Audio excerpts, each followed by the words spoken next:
அவள் பொழிந்தது ஆசையின் மழை, அதில் நனைந்தது 100 ஜென்மங்கள் நினைவினில் இருக்கும்.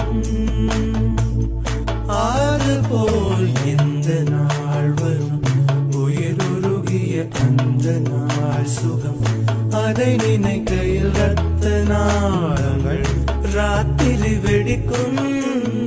ஒரு நிமிஷம் கூட என்னை பிரியவில்லை, விவரம் ஏதும் அவள் அறியவில்லை.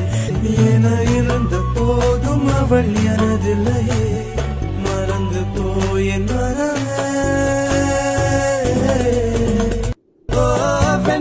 வெண்மதி என்னில் நீ வணக்கமே கத்துக்க சொல்.